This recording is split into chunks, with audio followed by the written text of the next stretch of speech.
はいどうも、かがやんです。今回はですね、最近オークションサイトで F91 のガンダムの 2.0 をちょっと落札したんですけど、大体僕もこういう箱とかに送られて、佐川さんとか大和さんとかで送られてくるのかなって、想像してたんですけど、郵便で茶封筒に入ってこんな感じで、こんなコンパクトな感じで送られてきたんですよ。送ってきたこれに対してのクレームとかじゃなくて、いやもうすごいなと思って、こんなコンパクトに収まるんだっていうのがまず一番正直に驚いて、大型のモビルスーツのプラモデルとかだったら多分やっぱり普通に大きい段ボール、60サイズの段ボールとかに送られてくると思うんですけど、茶封筒に入ってこんなコンパクトな感じで入ってきたんで、やっぱここはやっぱり本当にサナリーによる小型モビルスーツ化計画のフォーミュラ計画っていうのはこんなところでも生きてるんだなって改めて思いました。でそういうお話。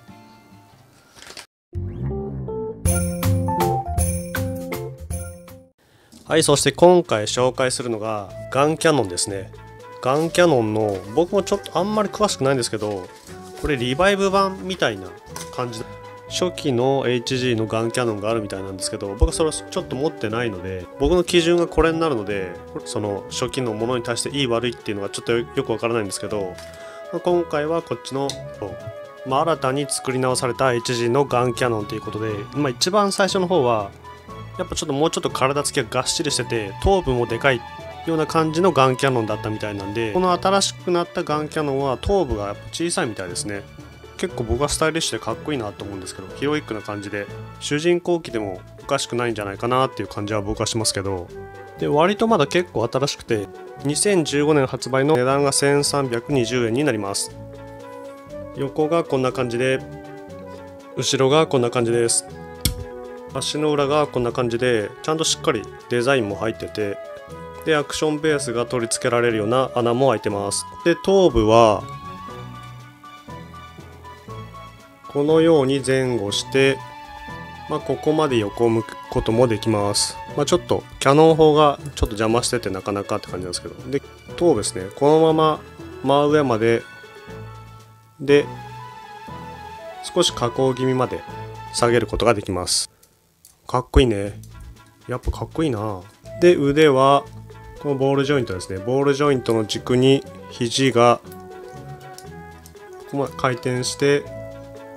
で曲げることができます。ここまで水平にすることができます。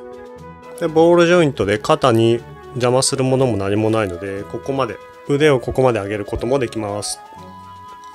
で胴体の可動がここもボールジョイントですね。ボールジョイントになっているので、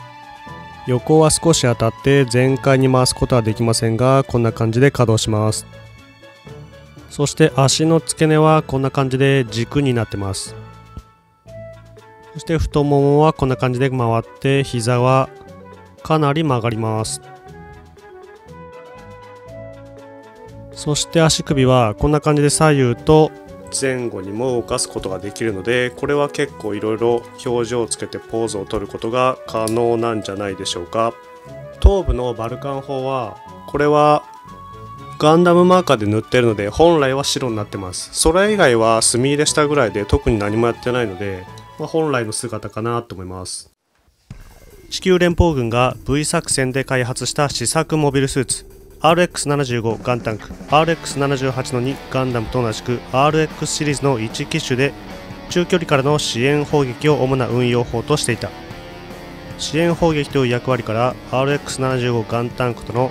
戦術用途が重複しているように思えるが、本機は人型をしたモビルスーツとしての機能性、脚部を用いた運動性や腕部による蛍光火器の使用の面でより高度な運用柔軟性を発揮した。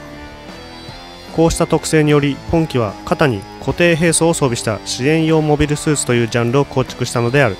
また RX77 の2ガンキャノンは機動性よりも対弾性が重視されていた。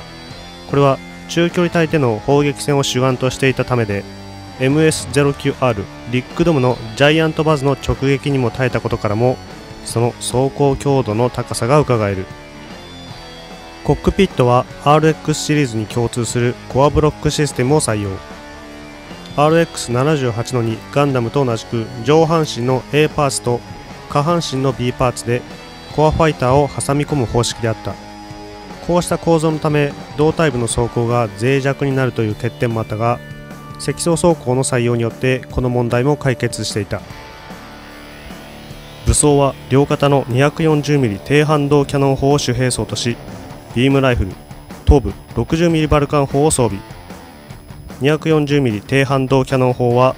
RX75 ガンタンクの 120mm キャノン砲に比べ大口径かつ単身砲だが、中距離支援という役割においては必要十分な威力を有していた。またビームライフルも RX78 の2ガンダムのものよりも照準精度が高かったと言われている。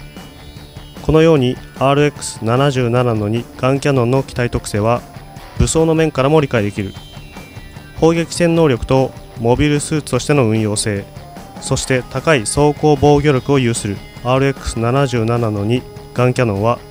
支援用モビルスーツのひな形として以降の機体開発に多大な影響を与えたのだった。こちらがアムロが登場時のガンキャノンの格闘戦のシーンですね。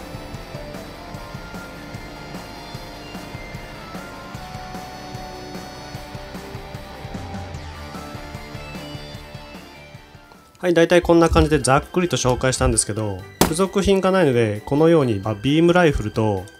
開き手のハンドパーツが右左と両方つきます。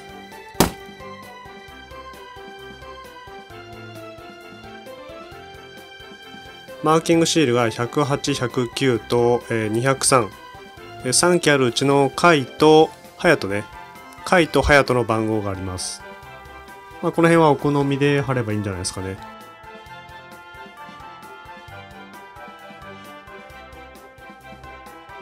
武装は 240mm 低反動キャノン砲と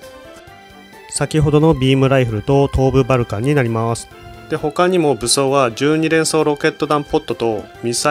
スプレーミサイルランチャー、あとハンドグレネードなんかが載っているんですが、今回 HG ではそこまで再現されていないのと、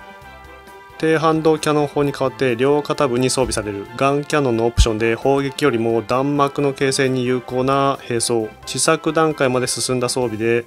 近戦において使用されるものだが実用化に至らなかった。これ確かスプレーミサイルランチャーって他になんかバージョンが違うプラモ限定版かなんかであったような気がするんで、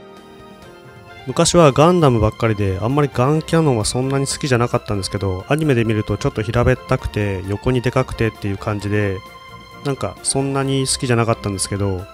最近はこの真っ赤なボディと白い頭部のこのアンバランスな感じとこのシンプルなデザインが割と結構ハマってて、最近ガンキャノンとガンタンクは結構好きですね。で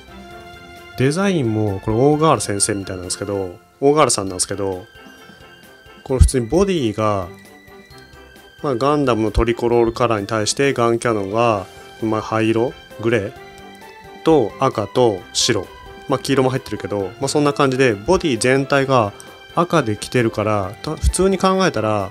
頭部も赤になるはずなんですけど、レッドウォーリアーとかみたいにだけど、なぜか頭部だけ一色ここ白に持ってくるっていうところがって思うんだけど、これがまた飽きないデザインになってるんですよね。ほんとすごいなって思います。飽きないデザインでみんなに今も何十年も愛されている機体なんだなって改めて思いますね。はい、では以上で機動戦士ガンダム RX77 の2ガンキャノンの HG の紹介を終わりにしたいと思います。僕の動画が良ければ評価、コメント、チャンネル登録などをお願いします。それではさようなら。